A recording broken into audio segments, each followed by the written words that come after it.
Bonjour à toutes et à tous, bienvenue sur un nouvel épisode de Wellness. Aujourd'hui, on est avec le docteur Raja Arzadi, professeure en chirurgie cancérologique spécialisée dans le sein.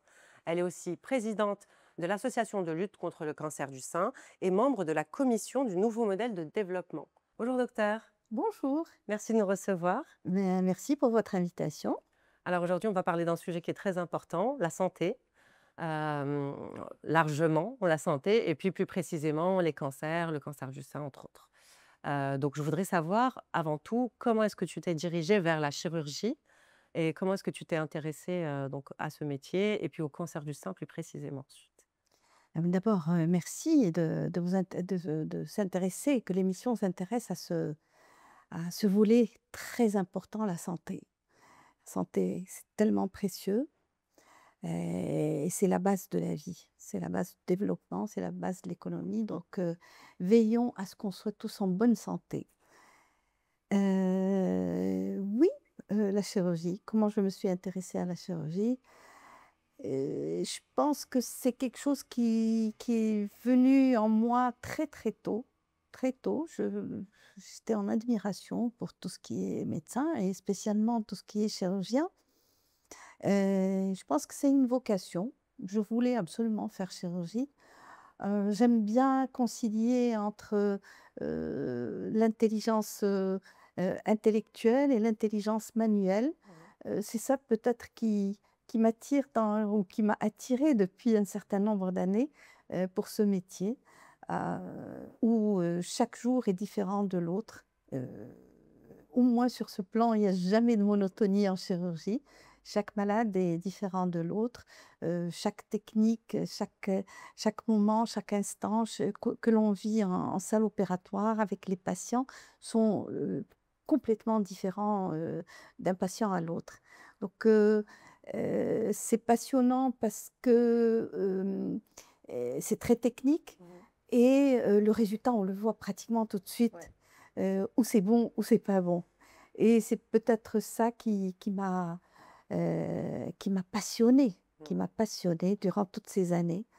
Et pourquoi ensuite, tu t'es spécialisée dans la chirurgie du sein plus précisément? Et alors déjà quand on dit chirurgie, il faut beaucoup de force, mentale, il faut beaucoup de force, physique, il faut de la persévérance, il faut aimer évidemment, il faut être passionné, et c'est un milieu des fois qui peut être, très robuste, hein, très, très fort. J'ai passé énormément d'années aux urgences. C'est des choses qui arrivent à toutes les heures Mmh. de la journée et de la nuit. C'est Oui, on sait l'urgence, la jamais quand. maladie, elle n'a pas d'heure. Et donc il faut toujours être prêt, pour l'action et parfois, il faut vraiment c'est ça peut-être qui m'a moi je suis Gémeaux et j'aime bien les défis. J'aime bien les challenges peut-être, alors le tournant vers la chirurgie du sein, c'était peut-être cette passion aussi que j'ai pour, cette bataille que je mène depuis longue date aussi pour la santé de la femme. Mmh. Et évidemment le sein est une, priorité chez la femme. C'est quelque chose qui la singularise. Ouais. C'est le symbole de la beauté de la femme, de la vie. Mmh. C'est par le sein qu'elle donne la vie. Ouais. Et donc cet organe, très, très particulier Mmh. a un sens dans la vie d'une femme. Ça m'a intriguée de voir des femmes, des fois, souffrir par ce mal. Peut-être, une certaine négligence par plusieurs, canaux, où elle ne sait pas, où il y a pas les moyens, où c'est des rendez-vous tardifs, ou énormément de choses et c'est ça qui m'a poussée un petit peu pour m'intéresser à cette, chirurgie, pour la perfectionner, pour devenir experte dans cette chirurgie, pour donner le meilleur aux femmes. Mmh. Parce que encore une fois, c'est l'organe de la vie, Ouais. l'organe de la beauté de la femme. Mmh. Et tu parlais donc de prévention, enfin de manque de prévention, manque d'information et tout. Que penses-tu un petit peu de la santé globalement au Maroc? Et quelles sont les grandes priorités pour toi? Justement, est-ce que cette prévention, est-ce qu'elle est au cœur, des préoccupations, pardon? Alors là, c'est un long débat Mmh. qu'on peut mener pendant des heures parce que c'est mon cheval de bataille, la prévention, depuis longue date, Mmh. depuis la création de l'Association marocaine de lutte contre le cancer du sein en 2001. Il m'a été, j'ai été inspirée, il m'a été visible que les femmes mettent un certain temps pour arriver jusqu'au centre hospitalier pour se faire traiter. Et donc, il fallait comprendre les mécanismes, pourquoi ces retards.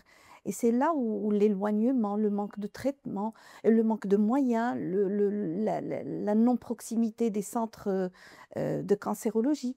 Et puis, surtout, des fois, l'ignorance. Mmh. La femme ignore, elle voit quelque chose dans son sein, elle ne comprend pas ce qui se passe, elle ne connaît pas l'importance euh, de, de ce qui pousse dans son sein et elle peut le négliger.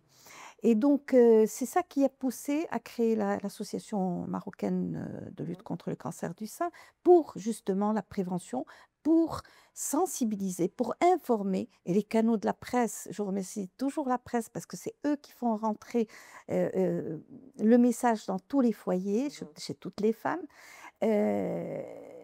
pour sensibiliser, pour informer. Et puis, on se déployait par des volontaires à travers le royaume, puis après, comme la maladie n'a pas de frontières, à travers plusieurs pays, plus d'une quinzaine de pays à travers l'Afrique, Mmh. pour aller faire le même travail d'information, de sensibilisation, d'examen et de prise en charge, c'est-à-dire pouvoir les traiter pratiquement à proximité de chez elles. Au lieu de faire les 300 ou 400 kilomètres pour venir au centre hospitalier, on lui économisait et ce temps et tout plein de choses, Oui, parce qu'il y a souvent. une famille Voilà. autour, parce qu'il y a énormément de choses que l'on comprend dans les retards dans les mécanismes de ces retards. Donc la prévention, c'est mon cheval de bataille pour lequel je me suis battue aussi dans nos travaux au niveau du nouveau modèle de développement, Mmh. puisque la prévention, c'est vraiment le pilier des systèmes de santé. Et on a deux grands piliers dans les systèmes de santé. C'est les ressources humaines. Il faut avoir de bonnes ressources humaines, Mmh. des gens qui soignent bien, des gens qui sont épanouis pour bien soigner, parce qu'un malade mal soigné, c'est des complications, c'est un coût. Ouais. Et donc, quand on parle d'économie de santé, ben, on perd en fin de compte. Donc, bien former nos ressources humaines, qui soient épanouies, qui soient bien réparties sur le territoire pour qu'il y ait accès aux soins pour tout le monde, pour qu'il n'y ait pas cette inéquité fonction de la région où on est. Et à côté de ces ressources humaines, le pilier essentiel de tout système de santé. Aujourd'hui, on voit qu'on est en manque, qu'il y a un exode, qu'il y a un malaise. Donc, et on peut revenir à cette question parce qu'aujourd'hui, il y a toute une refonte du système de santé qui se fait.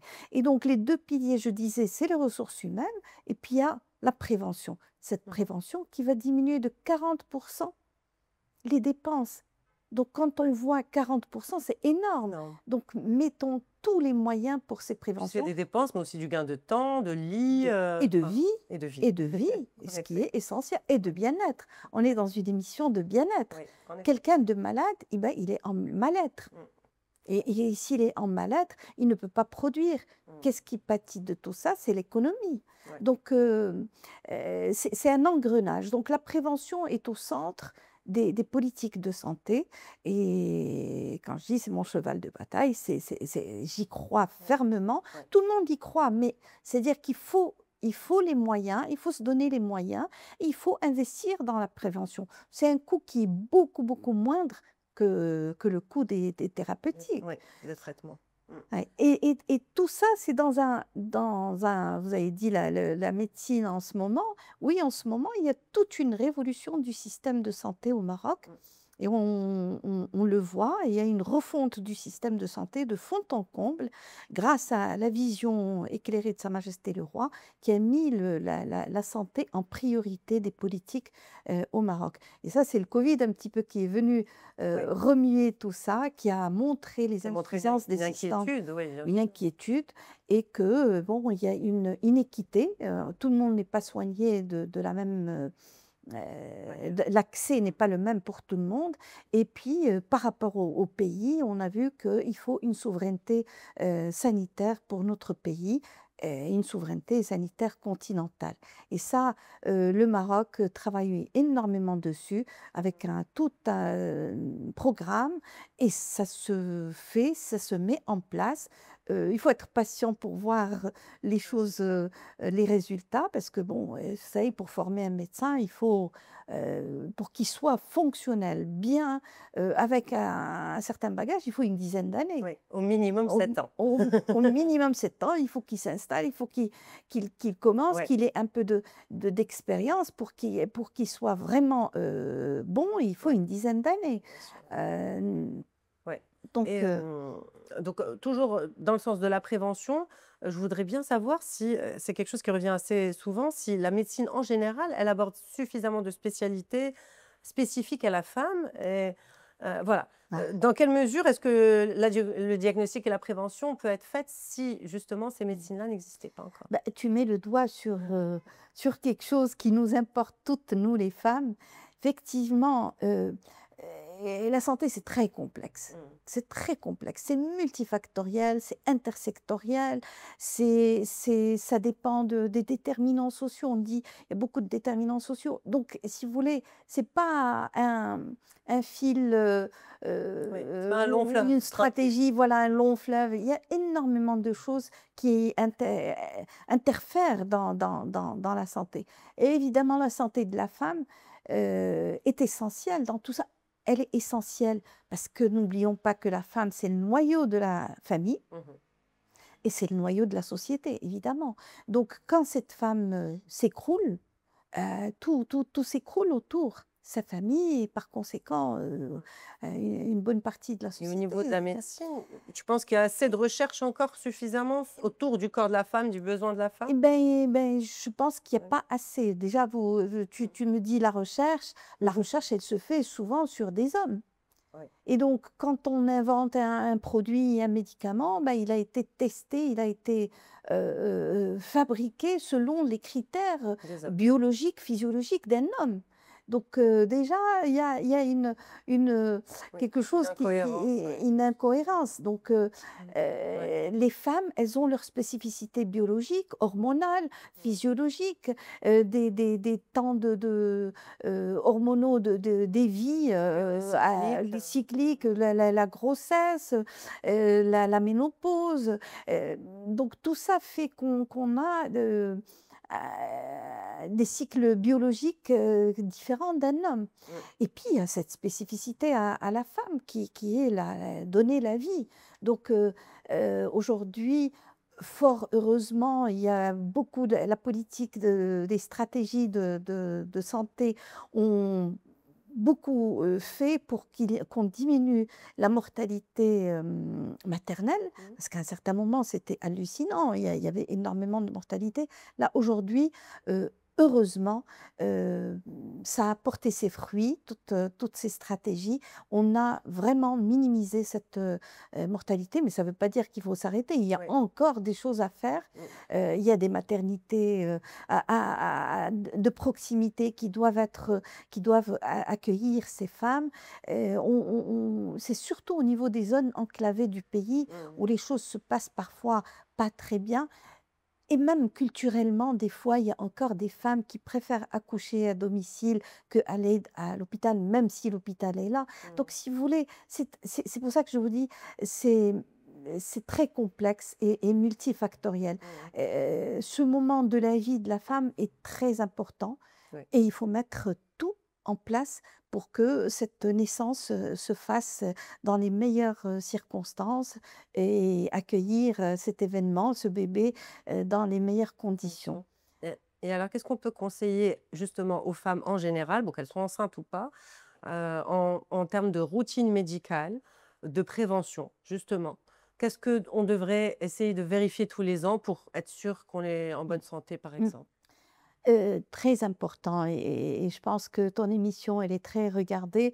Je pense que, beaucoup de jeunes aujourd'hui savent ces choses. Ils sont beaucoup dans ces dans faire attention à l'alimentation, dans le sport. Ça fait plaisir. La jeunesse aujourd'hui au Maroc se prend en charge, a pris conscience d'importance de son corps, de sa santé.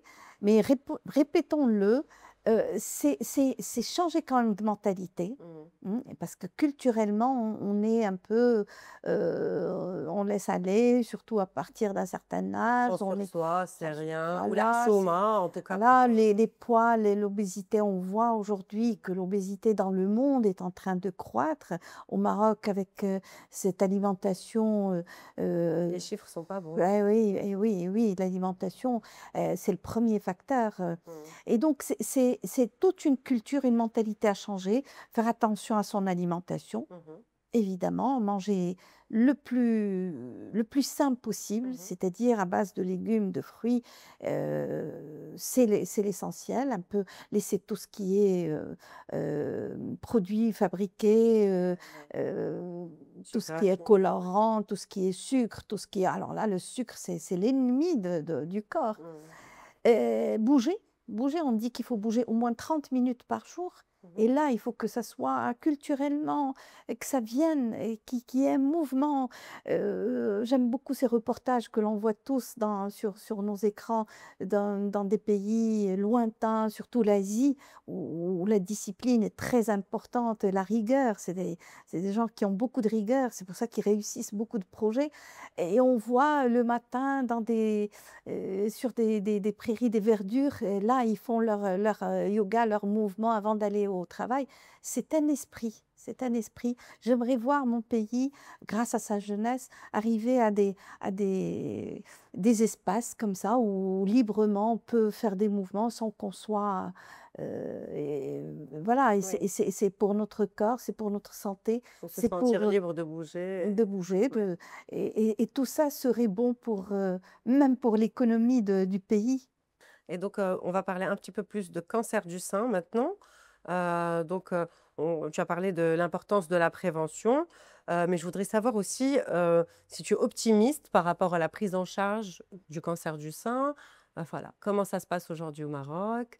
Euh, Ah bah, optimiste, oui, je le Ouais, suis. ok. Je le suis énormément parce que bon, je me suis concentrée sur cette pathologie pour donner le meilleur aux femmes, Mhm. pour donner le meilleure expertise, les meilleures techniques, les choses les plus pointues qui existent au monde. On les fait au Maroc. Donc déjà, il faut qu'on se décomplexe par rapport à est-ce que ça existe au Maroc ou pas? Mhm. Oui, on fait, ce qui se fait, Oui. les standards les plus perfectionnés, Mhm. on les fait ici. Donc déjà sur ce plan, euh, il y a beaucoup d'avancées Mhm. pour traiter le cancer du sein, que ce soit des avancées par rapport aux machines de radiothérapie, que ce soit par rapport aux molécules de chimiothérapie. Là, Mhm. on a tout et les plus fortes, celles qui vont combattre ces cellules méchantes. Et puis sur le plan chirurgie, on a des avancées extraordinaires. Aujourd'hui, on parle d'oncoplastie, on parle plus de chirurgie Oui. classique, on parle d'oncoplastie, c'est-à-dire qu'on rallie et la chirurgie du cancer et la chirurgie esthétique pour essayer de donner la forme la plus belle à ce sein qui a été touché. Ça Euh, peut aussi accompagner les gens finalement un petit peu psychologiquement parce que la perte d'un sein ou une chirurgie qui est très Tout agressive. à fait, on l'a dit, c'est un organe Mm. de beauté, de vie chez la femme. Et donc, il y a beaucoup d'ailleurs, c'est ce qui m'a attirée pour soigner ces femmes par combat pour la santé des femmes.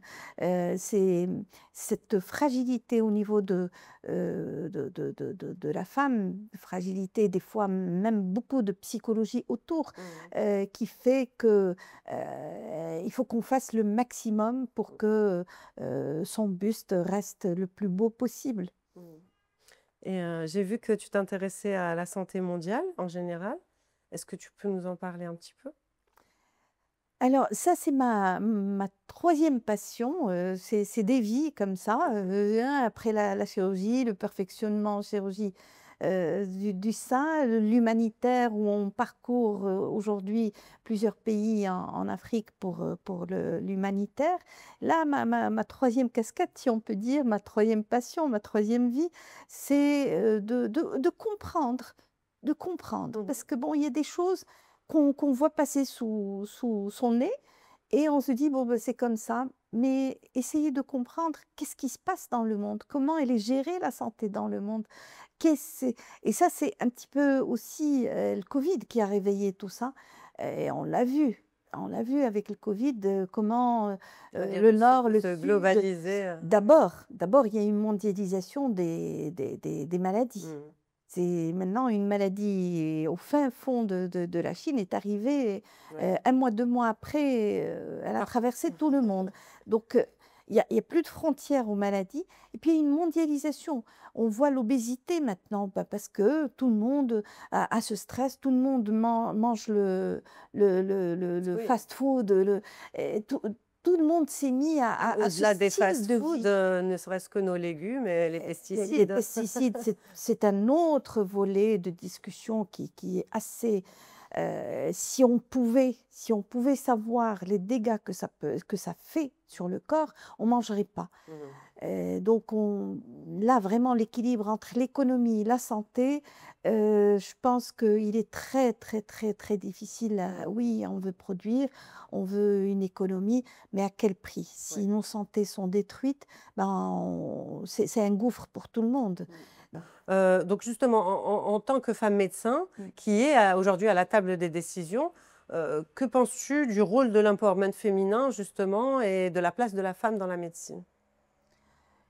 Et alors il faut à côté de cette féminisation, de la médecine, de la santé qui s'impose par elle-même, on est complémentaires. On a besoin d'hommes et de femmes Mmh. et donc il ne faut pas exclure, un genre, ou dire: «C'est celui-là qui peut être au pouvoir» ou pas. Mmh. Chacun apporte sa façon, son style. Son style. Moi, je parle de ce terme parce qu'il est profond pour moi Mmh. et le style de la femme est un style qui va être plus bienveillant, plus à l'écoute, avec plus d'empathie, qui va comprendre les choses, dans leur profondeur parce qu'elle soigne ses enfants, elle soigne ses parents, elle soigne, sa famille. Elle écoute, plus l'être humain, mais aussi le style homme aussi qui va être, complémentaire complètement à la femme. Donc moi je crois que il faut donner la possibilité, l'occasion, la chance à tous d'être heu, dans des sphères de pouvoir, mais à condition que, la seule condition, c'est la méritocratie. Ouais. Il ne faut pas prendre, une femme juste parce qu'elle est femme. Mmh. Il faut prendre, des femmes et des hommes qui méritent et qui sont reconnus par leur, Mmh. professionnalisme, par leur, compétence et par leur sérieux. Mmh. Voilà, je pense que la complémentarité est là. Elle OK. est faite par le divin. Et qu'est-ce que tu pourrais dire aujourd'hui à une jeune femme marocaine qui voudrait se lancer dans la médecine, dans une carrière de médecin? Qu'est-ce que tu pourrais lui conseiller? Mais d'abord, je serais contente qu'elle ait choisi Mmh. cette voie et je lui conseillerais la persévérance et le sérieux, la rigueur. La rigueur. Mmh. C'est des critères, féminins qu'il faudrait perpétuer, de génération en génération. OK, et enfin pour finir, toi qui as passé tellement de temps avec les femmes, avec leur corps, avec les difficultés qu'elles peuvent rencontrer, est-ce que tu peux nous raconter une histoire qui était particulièrement, marquante? D'abord, je rends hommage à toutes ces femmes qui ont eu confiance en moi et que j'ai eu à opérer, à soigner. Elles m'ont inspirée souvent, par, leur résilience, par leur capacité, leur volonté de guérir, par, leur, façon de dépasser, euh, ces grosses tuiles de la vie. Elles sont inspirantes par leur résilience et je les remercie encore une fois pour leur confiance. On te sent émue quand tu en parles. Oui, parce que c'est mon trésor. Enfin, tu as bien raison de le chérir autant. Merci beaucoup, docteur. Merci de nous avoir reçus. Avec plaisir. Merci pour tes un moment de conseils, ton plaisir. partage, vraiment pour moi aussi. Et santé à tous et particulièrement aux femmes.